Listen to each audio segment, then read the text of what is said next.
Good afternoon. I'm Lisa Gibbs, and welcome to the AP Davos debate. Our topic today, South Asia and its future.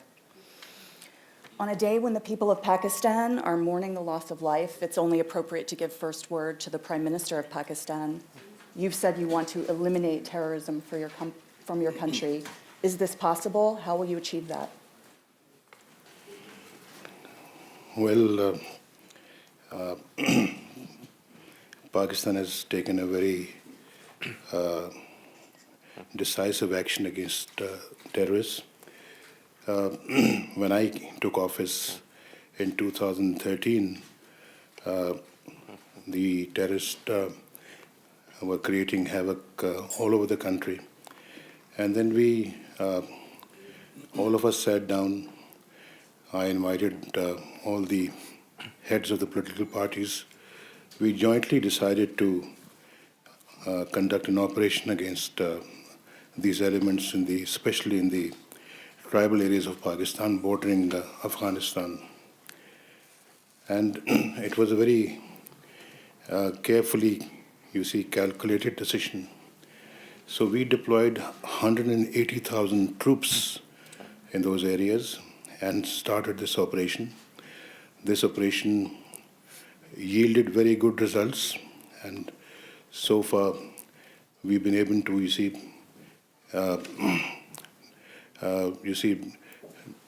destroy their infrastructure, dismantle their networks, hideouts, and sanctuaries, and this has broken their back. We knew that the blowback could be severe. It was severe, but then, of course, started reducing. And now the terrorists are on the run. They are picking up soft targets. You see, yesterday's attack on a university was a soft target that they had picked up.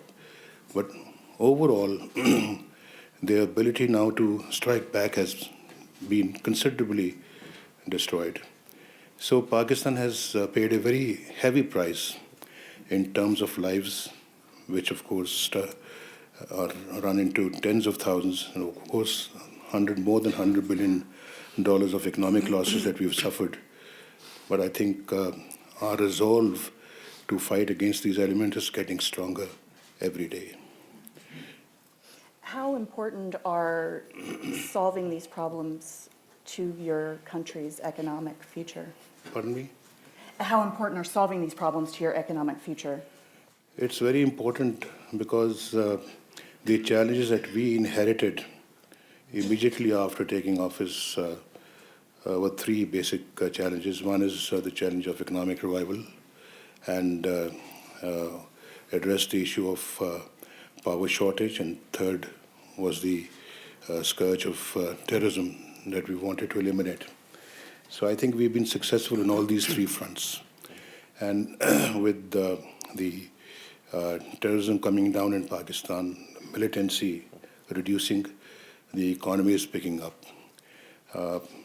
We inherited a GDP growth rate of about 3%, which is now over 4.2%, and we're expecting to have 5% growth rate within this financial year. The inflation is down to 2%, and unemployment is also decreasing very sharply. And at the same time, the revenues are increasing. I think the increase of this year is about 33% in the revenues. So I think it's a very good turnaround which is taking place in Pakistan. And investment, is taking place in the country, both foreign investment, and we also have the China-Pakistan Economic Corridor, which is a $46 billion investment that is taking place in Pakistan in three different sectors: infrastructure and power sector and railways. So this is not only going to benefit Pakistan or China, this is going to benefit the entire region. I think Pakistan is on the right track. Mr. Nakhal, one more question about security, and then we'll move on to other issues. The Asian Development Bank has said that security and political stability are one of the challenges for the region in transforming. How concerned are you about this? Of course, this is really, I'm so saddened by this instance because security, safety, and political stability, all these conditions are very important for economic development. And what I want to stress now in the beginning is that South Asia has grown, has had a lot of progress in terms of macroeconomic stabilities and growth rate and so on, because they pay more attention to market-based growth instead of control, and there is a progress in governance, and of course challenges remain for infrastructure, skills gaps, and so on. But of course security is the main important issue for continued development. In Afghanistan and Pakistan, there are still challenges, but in other countries, more or less, it is more stable. So I hope the Afghanistan and Pakistan will regain stability and security soon. We know that prosperity for the region does depend on being at peace, not at war, but certainly there are other major issues and challenges. Let's talk about job creation and poverty in the region. South Asia has the world's largest population of young people. Where are their jobs going to come from? In Sri Lanka, what are some of the things you're doing to help develop the skills of your young people and create jobs for them? Firstly, we are restructuring an economy which was dependent on foreign employment earnings, apparels, commodities for exports. So we want to make Sri Lanka a hub for the global value chain and a platform for competitive value addition. So we will open this out. We are going out into having agreements. We already got FTA with Pakistan. We want to further it. FTA with India will become economic and technology agreement, going back into the GSP plus. Now they have 2 FTAs with Singapore and China, and that opens out the market. As the skills are concerned, we are looking at a public-private partnership of having people being trained for jobs. That would really be geared onto the private sector, because they've all been complaining that one of the biggest constraints to us growth is going to be skills. So okay, come and take over the whole issue of training for employment or training for the job market. That will be a public-private partnership. We are even looking at whether we should have social inclusion bonds for the private sector to come in, but they benefit directly as long as once you start supplying the required skills. But it's going up to the next level. We cannot be a low-wage economy anymore, even in the whole region and in the Bay of Bengal. So now we've got to look ourselves as how we go up and look at a salary scale, wage scale more in line with Thailand or Malaysia. Young people have aspirations, and you have to meet the aspirations. Otherwise, you have underemployment. We have been creating employment, but people are not satisfied. Then there's a question of education of their children, education of the health care, housing. So this is one major issue, project we have called the Million Jobs Program, for which we mobilize the private capital. Go ahead. Ms. Kochar, I'm wondering, in India, 350 million Indians are expected to enter the workforce in the next 10 years. What is happening in your country to develop skills to make sure they can find those jobs? Yes, so I think both about job creation and skill development. As you rightly said, very young country, almost 40% of our population is less than 20 years. And we add almost about 10 million people every year to the working age group. So first, we have to create jobs for them. And secondly, we have to skillfully kind of employ them.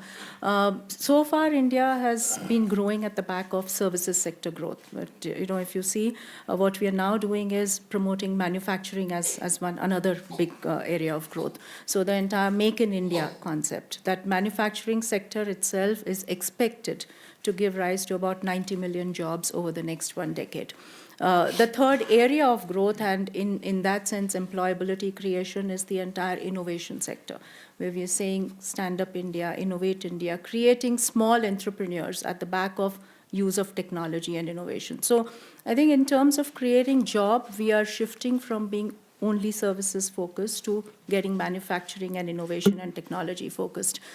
In terms of skill, again, we have a huge gap to meet because, while we add so many people to the working age group, it's believed that a very small percentage of people who join the workforce are actually formally trained. So again, entire India is working towards what we call the Skill India program, which the government has launched. Of course, the initiative by the government, but looking at huge amount of public-private partnership, as we said. The target is to kind of skillfully train about 400 million people by 2022. And this cannot be done by private sector alone, by government alone. So, as I said, a huge amount of public-private partnership. To just give you examples, many of the corporates sitting in this room are in their own way contributing to how to skill people in different skills.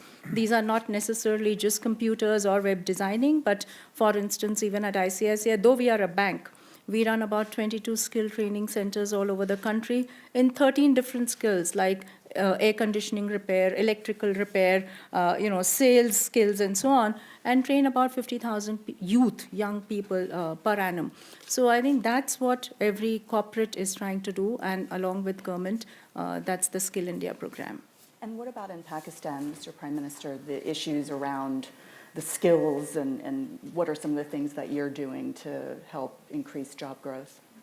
We also have a population of over 180 million people, and 70% of this population is below the average, is below the age of 30.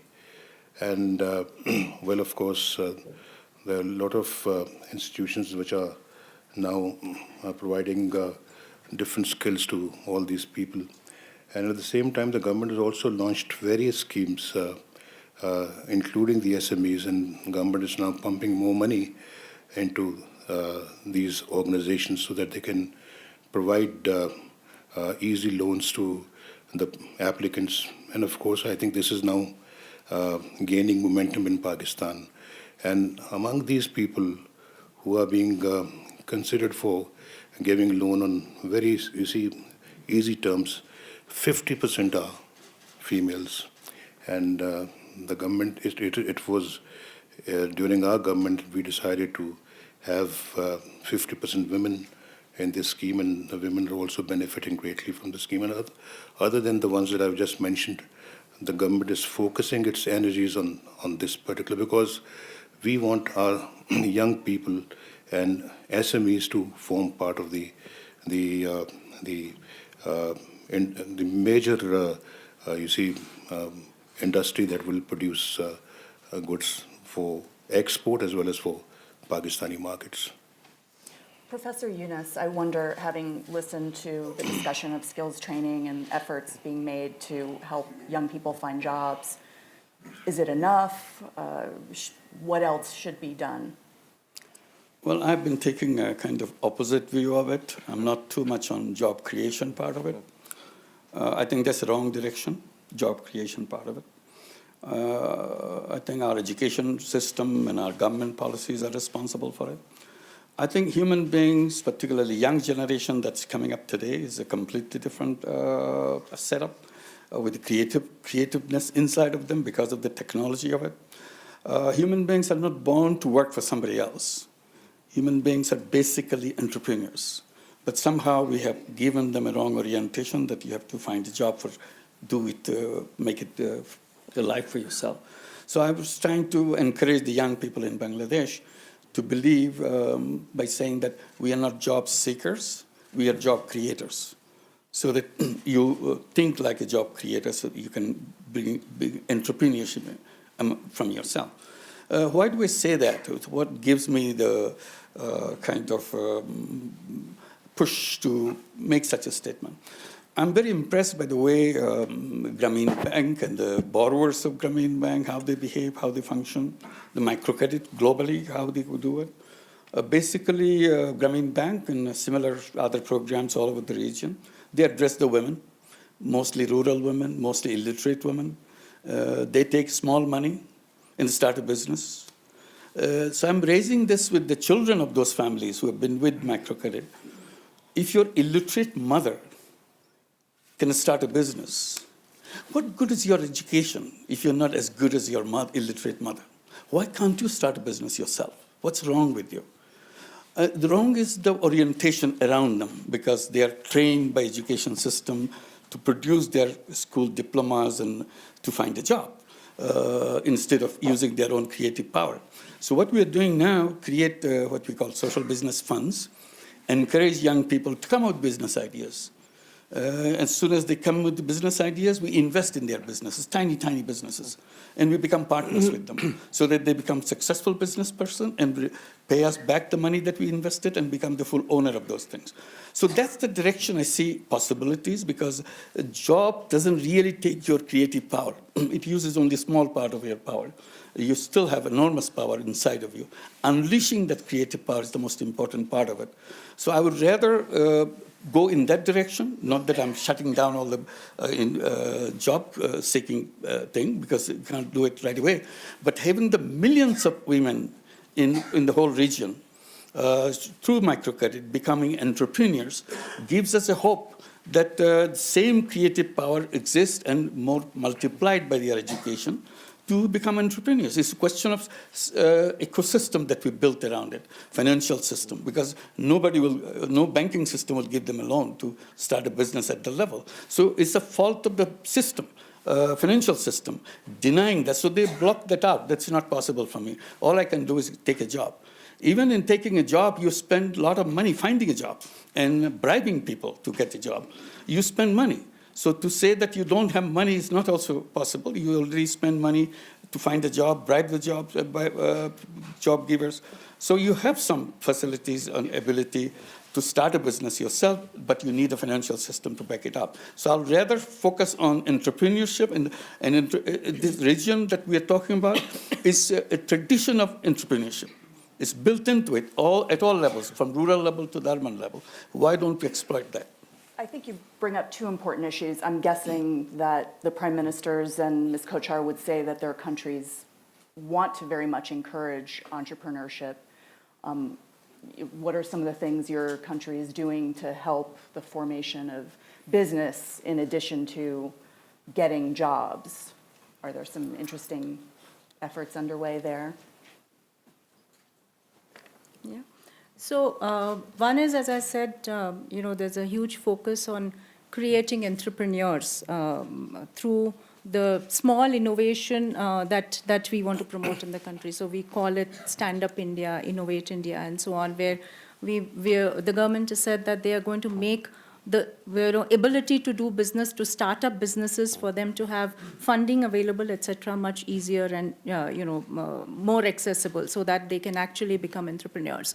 But talking on a much bigger concept about the financial system working with the people to create livelihoods. And I would use the word livelihood, be it employment, be it entrepreneurship. But how does the financial system help people gain more livelihood? I think India has done a tremendous job over here, because in the last 1.5 years or so, we've actually expanded our financial inclusion efforts substantially. And it's not just about getting the number of people included into banking. So in about 18 months, the banks opened about 200 million accounts of people who were unbanked so far, so brought them into the banking system. The second is, it's not just about opening a bank account for them. It's about how do we then get them into participating in economic growth. So through opening an account, how does all the inflow of money or their incomes come through the banking system? And through that, how do banks become more capable and able to lend to those people on a microcredit basis? So after having opened the bank accounts, the government actually now, the subsidies, the direct benefits, etc., that are transferred, that are given to these people, are actually transferred directly through these bank accounts. Also, as these inflows happen through the organized system, the banks can actually use that data to see how much money is flowing through their bank accounts, and actually are able to lend to these people on a microcredit basis, which was not possible earlier. So I think it's really the expansion of the financial system to the unbanked so far, for them not just to open a bank account, but to actually then enable them to get to their next livelihood. We couple that also with special schemes that, again, the banks do. We call them mudra loans, which is nothing but, very small loans which are given to people on the basis of very proxy kind of basis in which to assess how do people get credit. So it's not always possible to look at the proper organized income generating capability of people, but through these proxies, how much utility bills do they pay, what is the kind of money that they spend on education, and through those proxies, we generate microcredit and unit lending. And are you where you think the country should be on financial inclusion? Has it been slower than you would like, or what are the obstacles? So I would think that to start with, we were much slower than what it ought to have been. Even 2-3 years ago, there was a large population that was actually unbanked. But now, one, of course, with the focus that we put as a country behind it, but also with the availability of technology that enables us to reach out to these people. I think we've made a huge progress in the last 2 or 3 years.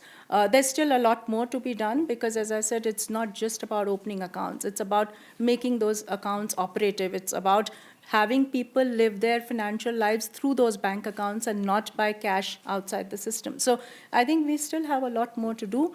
But with the penetration of mobiles, with the penetration of technology in the country, we have 1 billion mobile users in the country. We have 400 million internet users in the country, and 60% of them use internet on mobile. So, that gives us the accessibility to these people, and that enables us to make much more progress from here on. In Sri Lanka, how do you view, there's job creation and then there's entrepreneurship. How do you view those two things, and what are you doing to help entrepreneurs in your country? You need all types of jobs, the formal ones and the informal ones. But we in South Asia, or this so-called Indian subcontinent, we've lost our bearings. Where do you want to go in the next 20, 30, 40 years? By 2050, we'll be the most populous region. India will have over 2 billion. Pakistan, Bangladesh, take even Bay of Bengal. Will there be about 3 billion people? And why aren't we looking at that? Why aren't we looking at where we want to go in another 2, 3, 4 decades? We are getting bogged down. We want to be in the same level that you have in the rural areas.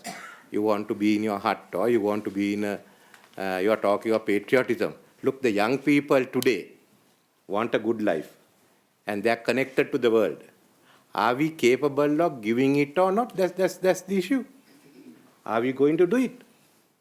Now, as far as the Japanese are concerned, they wiped out after the war. Where are they today?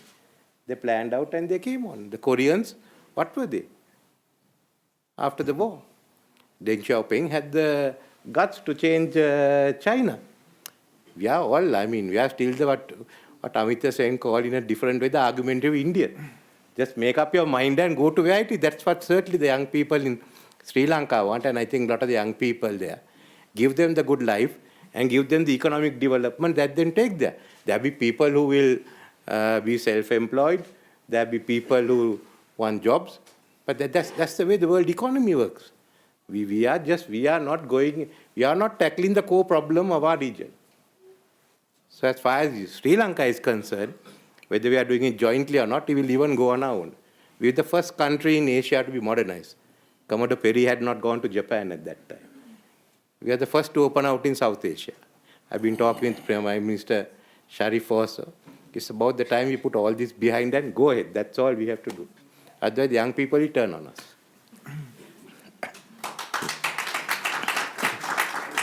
Mr. Prime Minister, I wonder what you think about, how about Pakistan and this issue of entrepreneurship and the right way to go? I just answered your question earlier, but I said Pakistan, of course, has 70% of the population of Pakistan is below the age of 30 years. And not only that, we are encouraging private sector, the private banks, to provide loans on easy terms to all the applicants. At the same time, government has doubled its federal government's developmental outlay.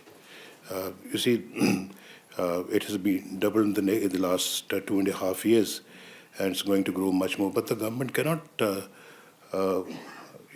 offer jobs to everybody. This is primarily the job of the private sector, and the government has to act as a catalyst, uh, make policies which encourage the private sector to grow and also provide jobs to the jobless. So we are working on that. We've also, as I mentioned, we have come out with various schemes to provide employment to the youth, and the government is also,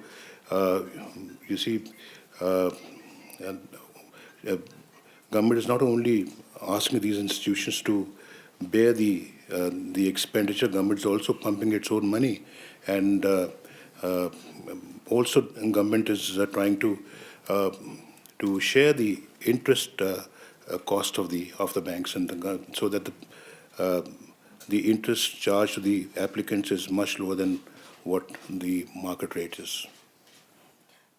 Yes, Mr. Nakao? Oh, yes, creating good quality job is one of the very important objective for South Asian countries, because the population is growing and young, and although people pay attention to slowing down of China, South Asia has grown even further than before in these couple of years. And also, it is now even coming closer to middle-income countries or upper middle-income countries. So how we can use this growing young population, innovative population, is so important key to the future of the region. And there are many things. There is no single solution to this good quality job creations. We need infrastructure investment. It's not just about investment in the education, but we need the energy to do business. And in that regard, the energy is in shortage in most of South Asian countries. And this lower commodity prices is one opportunity for South Asian countries. But in the longer term, the energy deficit should be solved. And also investment in education, including technical and vocational education and training. And as already mentioned, we need to combine the need of a private sector with the supply of such education. And in India, in other Asian countries, we are providing such Tibet, what we call technical and vocational education training, especially using public policy, public-private partnership to meet the need of the public sector and the private sector. And of course, we need the good policies to open up the economy, deregulate the industry. And one of the most single important reason that the South Asia picked up the growth is, once again, they pursue better, prudent macroeconomic policies, more stable inflation rate and so on, less fiscal deficit, and Pakistan is on track of IMF program. So that is the basic things to produce jobs and industry. And also, it's important, again, to connect the industry's economy with the rest of the world. In that regard, Bangladesh textile and garment industry is so much growing, and also they are more paying more attention to safety of a workplace in Bangladesh. We are supporting the such idea to make factories safer and clean and so on. So that is also important. So to me, there is no single solution. And finance is important, and inclusive growth is important. If there is a huge gap between the people, poor people don't have an incentive to invest in education, invest in health and to the future. So all these things are important. I think most of, all South Asian countries are making progress in many fronts of what I said. Well, let's move more closely to the question of where the investment will come from and the climate for that. In Sri Lanka, China has been a key investor in many of your infrastructure projects. We've heard a lot here at Davos about concerns about slowing growth in China. Are you concerned about this? What is the nature of the future relationships between your country and China? Chinese assistance has been through the Exim Bank for mainly infrastructure projects. But we've been expecting a rebalance in the Chinese economy at some stage from about 2009. the Asian countries have really taken on the response for growth, but China couldn't continue that all the time. It's looking at a rebalance from our view. Maybe it came at a time when the global economy hasn't performed that well. I find it China will come through. There may be a bit of turbulence for us as they adjust to the global economy and what's happening. But we are seeing the whole character is now becoming private investment. We've agreed to have a dockyard in Hambantota, followed by we are discussing a large-scale industrial zone on Chinese style. And we've decided we'll go ahead with the port city, which will become a separate financial and business district where the UK company laws will apply, and there'll be a separate mechanism for resolution of legal disputes.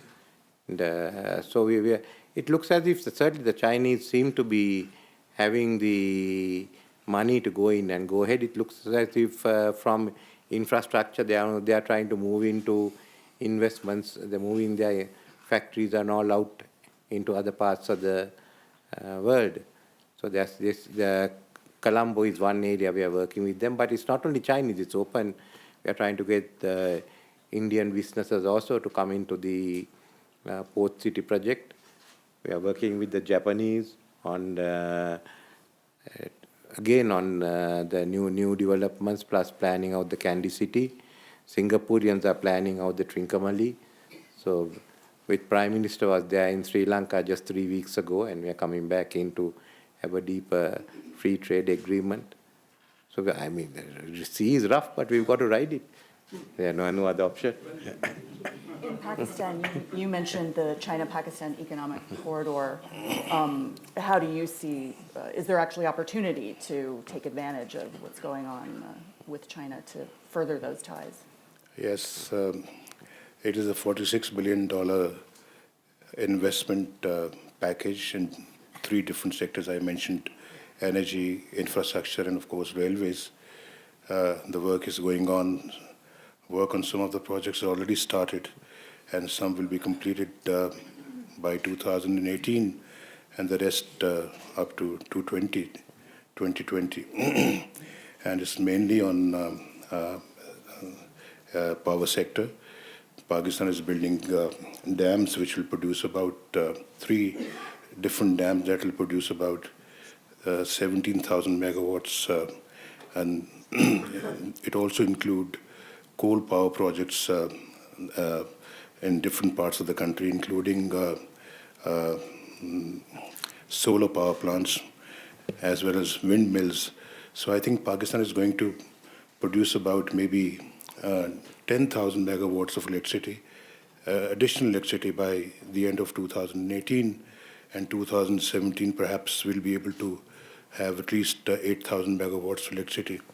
So this is a huge program. And at the same time, I must tell you that Pakistan has a very strong private sector. Our private sector is very vibrant, very dynamic. In fact, the biggest setback that we received was in 1971 when nationalization took place in Pakistan. It nationalized almost everything, including small rice husking plants. So that was a very big setback to Pakistan. We recovered from that in 1990s.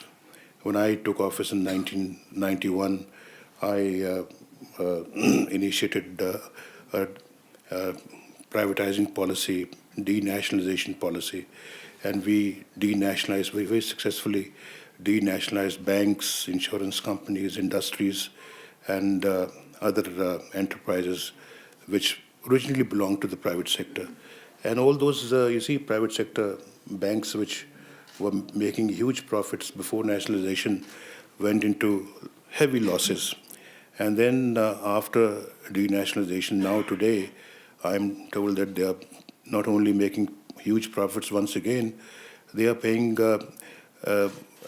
taxes worth billions of rupees every year, each one of them, to the government of Pakistan. So our policy is to encourage private sector, because if you want to solve the problem of this, you see, job, what you call employment, I think this is where you will get the real results.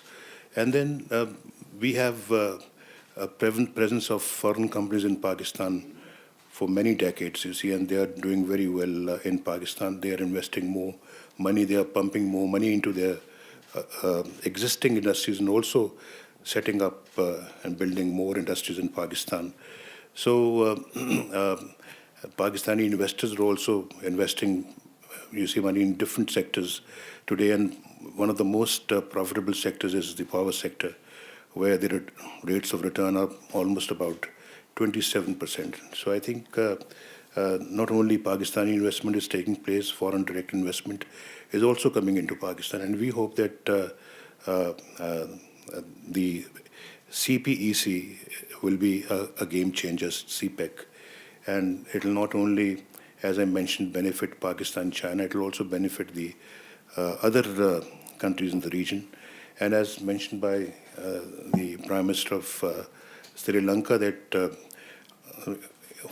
you see, out of the 6 billion people living in this world, 3 billion are living in this region, which include India, China, Pakistan, and Sri Lanka, and other SAARC countries and Central Asian countries. So I think the future of the world lies here. So much of this foreign investment and these partnerships depend on investor confidence. You know, Professor Yunus, I know you come at this from a different perspective than obviously the prime ministers, but I'm wondering what thoughts you have on investor confidence in the region and what everybody here can do to encourage that. Well, investor confidence relates to the overall governance situation and economic prospect. And there, I would say the issues that I'm raising is also very important. What do the young people see for them in the future? So that is to tally with the atmosphere of the environment of investment and so on. With the technology coming in, given the same amount of investment, you'll be employing less and less people, because it will not be the same way it is. So the capacity of the investment, foreign investment, domestic investment together, will not generate enough employment opportunity for the number of young people who will be looking for jobs. And given the employment-oriented policies, job creation policies that we're talking about, the young people will be attracted to the cities coming out of the rural areas, because that's where the investments are taking place, pockets of investments are taking place. That creates a mismatch between the rural society versus urban society, with the expansion of technology, which is reaching out to every single family today. Like in Bangladesh, recently I saw that 87% of the families of Bangladesh have mobile phones. So that includes poor people and everybody that have the mobile phones, meaning that the access to information to them is universal. That's coming up. So they will see that development and activities are concentrated in areas. They will be coming to them and creating urbanization problem itself. So while I'm promoting at the same time the idea of entrepreneurship, that the reason that I'm doing that, entrepreneurship can be anywhere. It doesn't need an urban situation. Entrepreneurship could be right in the rural areas. So instead of having a smaller number of entrepreneurs investing and job creating, if you have a larger number of entrepreneurs creating job opportunities spread over the whole country, every single region of the country, so you have a better chance to have a better uniform development possibilities and so on.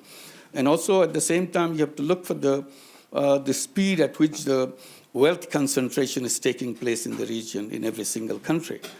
We have been hearing this in Davos, 62 people owning half the wealth of the world. So we should be asking ourselves, how many people in Bangladesh own half the wealth of Bangladesh? How many people in Sri Lanka owns half the wealth of Sri Lanka? The reason that's important information, because next year, should there be a lesser number of people owning half the wealth, which will be larger wealth, hopefully, but lesser number owning it, then it's bad news. Because again, that not only disparity in wealth, which translates into disparity in income, and dissatisfaction in the political circumstances. So we have to address that. We cannot just walk away saying that, okay, our progress is done, our growth rate is high, but where is the growth taking place? For whom? For whose interest? So those issues have to be done so that even the person who's in the remotest areas and rejected from the economic situation has a chance. So that chances has to be created by creating the financial system, which we are just discussing, that where unbanked people are coming. And there, my point is very clear. I'm saying that given the existing banking system, no matter how you try to persuade them, they are not going to serve the people who are left out. You make policies, few token thing will be done, but these banks are universally, not just for the region, banks are created for the rich. They are used to serving the rich. Their whole mechanism is designed for serving the rich. If you ask them to serve the poor, they may, under pressure, do a little bit, but not the real job. In order to do the real job, you have to create bank for the poor. Unless you do that, it's a completely different system. It's not the same system you're applying for the poor people. The whole structure is different. So then there could probably expansion of that financial system, because unless you expand the financial system, today almost half the population in the whole region are unbanked people, at least half the people. So it's a huge number of people who are not connected with the bank. So how to do that? Examples are there. Examples are created in the region. It's not something coming from outside. So how to do that? I'm very happy. India is doing very smart thing. I've been saying that why don't we create banks for the poor people separately? What they have done, in a good steps, given licenses to the NGOs who are doing the microcredit to become microcredit banks. So have a legitimate identity as a bank and can become self-sufficient, take deposits from the people around and invest in the people around them. So this is a good system to do that. So this is the entire financial system has to be revisited. Otherwise, all these investments and things will not save us. I want to move to some topics of regional integration and infrastructure that have been alluded to earlier. Certainly, improving regional prosperity is also about improving trade with each other. Mr. Nakau, how there have been challenges to this? What should the region be doing? If we compare the past experiences of East Asia, including China and Southeast Asia and South Asia, the difference is the East Asia is more integrated in terms of trade and investment. They invest each other and they trade, and it's a kind of a value chain between factories in the regions, and it is more integrated. So in case of South Asia, because of nationalizing policies and more, state control, it didn't happen as much as in the East Asia. So one of the important questions to produce good quality jobs and also growth, poverty reduction, is how we can connect the countries in the regions, overriding some difficulties between countries, and have a deregulation for trade system. And also connectivity in some infrastructure like road and the energy is important. So one of the things ADB is supporting is connecting energy resource-rich Central Asian countries like natural gas and also the hydropower with the energy deficit South Asian countries. So it's not just within South Asian countries, but also connecting between South Asia and Central Asia, and also in terms of trade. How to connect to the East Asia is so important. The World Bank says the region needs to spend as much as $2.5 trillion with a T on infrastructure by 2020 to have enough power, water, and roads to serve its population. What's got to happen to fill that gap? So I'd like to stress the importance of revenue-raising efforts by countries themselves. So to raise tax revenues by the tax reform like in India, they are now trying too hard to integrate indirect taxes, commodity taxes. And that kind of effort is important. And how to make the private sector financial system more serving to the industries and this kind of infrastructure development is important. Public-private partnership is another way to mobilize resources. So, of course, development banks like ADB and a new partner like AIIB, Asian Infrastructure Investment Bank, we should partner together to have a good investment in the region. So there are many resources we should fully mobilize. I wonder if in Pakistan, do you feel like you're moving fast enough to be able to fill the gap in your own country? Well, we have, when you talk about connectivity, we have embarked upon some major mega projects in our region that will harness the markets and resources of our adjoining regions. And we took out a few, of course, TAPI, which is Turkmenistan, Afghanistan, Pakistan, India. It's a gas pipeline which is now being laid from Turkmenistan right up to India. It will pass Afghanistan and Pakistan. And that will also meet some of our major requirements of gas. And at the same time, there's a Central Asia, South Asia project which will provide, which will supply about 1,000 megawatts of electricity to Pakistan alone. So, and that will be clean and cheap energy. So we are also in the process of building Gwadar, which is the southernmost part of Pakistan. It will be a state-of-the-art port and will facilitate our Central Asian countries to route their goods through Gwadar and to get to the hot waters of the Arabian Sea. So it is a gigantic project, and we'll also, like other regions, not only Central Asia but also South Asian region, to benefit from this. We are trying to establish both Pakistan and Afghanistan, trying to establish long-lasting peace in Afghanistan. So if we achieve peace in Afghanistan, of course, there are a number of other projects that we can do together. And both Pakistan and India, once we're able to normalize our relationship and resume the composite dialogue, the comprehensive dialogue, I think both countries have tremendous potential to cooperate with each other and to have good economic cooperation. As the CEO of one of India's largest banks, how do you feel about progress toward filling that infrastructure gap? So first of all, as you spoke about the inter-regional cooperation, as we talk about the South Asia as a region, we say, quarter of the world's population and quarter of the middle class and, all that. But at the same time, when we look at our trade of this entire region, 95% of that is externally focused. That means less than 5% actually gets done within the region. So I think there's huge scope for improving and increasing this interregional cooperation and trade. And all the TAPI, the CASA are all initiatives in that direction. And we should make those happen more and more. The second thing about the overall infrastructure requirement and where would this come from? Again, when we talk of this region, I think the biggest advantage that this region has as far as infrastructure requirement is concerned is that as these infrastructure projects will get put up in this region, they will all be inherently viable in the sense that we are creating infrastructure when demand already exists. So it's unlike the saturated, developed economies where you build bridges hoping somebody uses it. In this region, we all need the infrastructure. So I think once the projects are implemented, actually there's inherent demand. So in that sense, they are viable projects to implement. But I think every source of finance needs to work here because just one or two would not be sufficient to meet the requirement. So we need to have foreign investment coming in.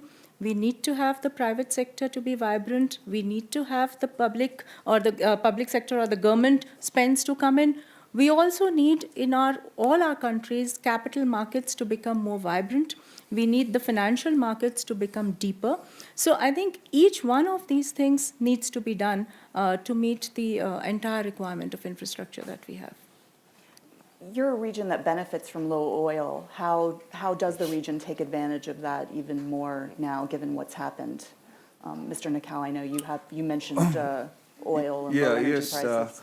Once again, the lower commodity prices are challenges for exporters, and it is also related to the volatility of the financial market because many oil producers have difficulties of the budget and so on. But at the same time, overall, South Asian countries are energy importers.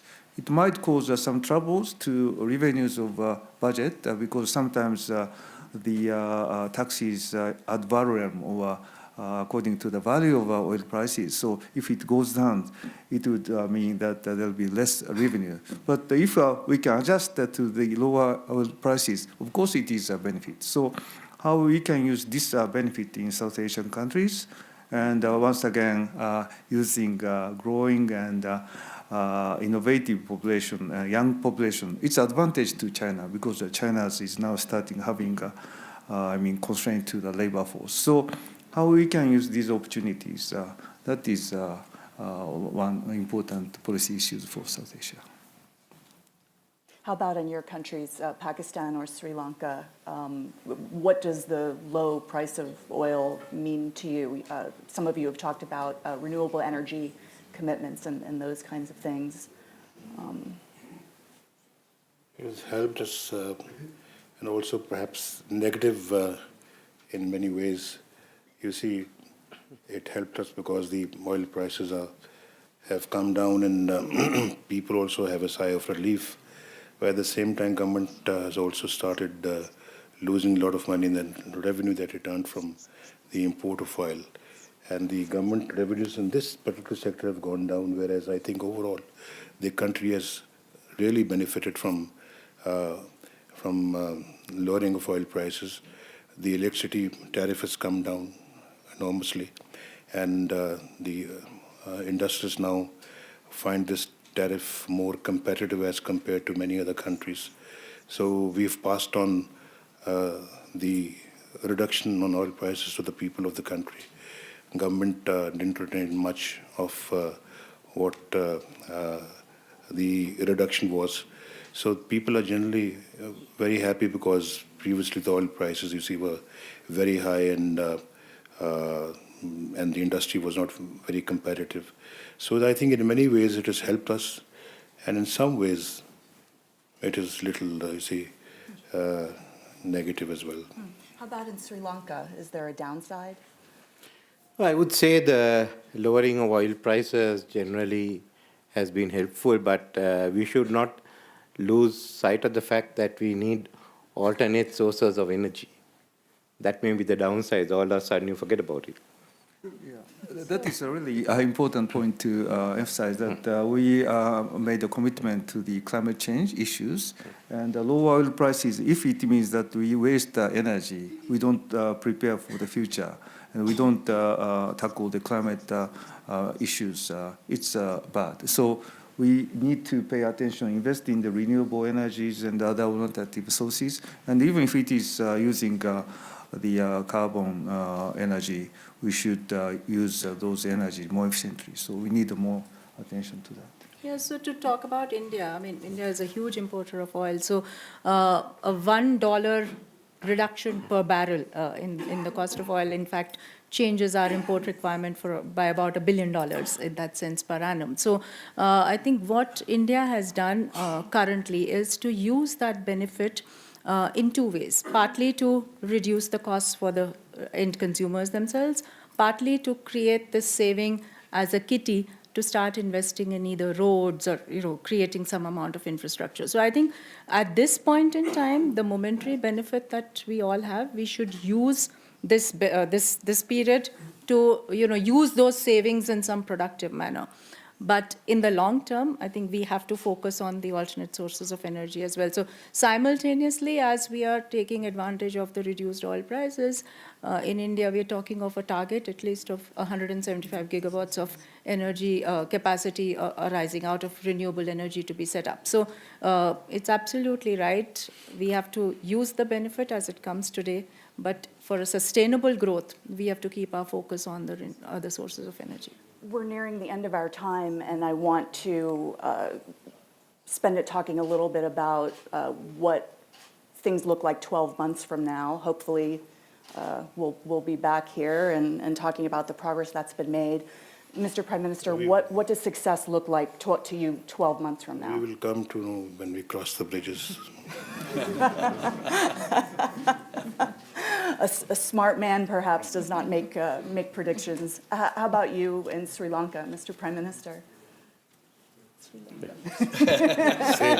Same is true. As I said, as the Prime Minister said, Harold Wilson said, a week is a long time in politics, so you're talking of 52 weeks. No, it's a question of how we in India, Sri Lanka, Pakistan, how we make use of this opportunity to get our country ahead. We've got a glorious opportunity. The whole the global value chain is changing the economics of and you all discussed about the fourth industrial revolution, digitalization, manufacturing. Those opportunities, I mean, which means you can go ahead. And I hope we have better news and results when we come on next, when Davos is held next time. But at the same time, I say that we in Sri Lanka also sympathizes and supports Pakistan at the moment when it's engaged in a battle with terror. Thank you. Mr. Nakal, very briefly, I wonder if you could sum that question up from the regional perspective. What does success look like to you in 12 months? Yeah, it's very difficult to tell the future, but I hope that this region, I mean, South Asia, would provide impetus and optimism to the global economy in 1 year, 2 years, and so on. So, because we are now prevailed by the very strong pessimistic views about the future of a global economy, but as far as South Asia, it has had progress, and also the poverty reductions have made progress.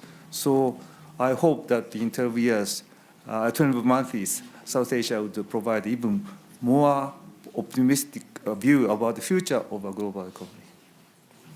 Our time is done. That's it for the AP debate in Davos. I want to thank all of you for a very lively discussion. And we'll all be back in 12 months to see how they did.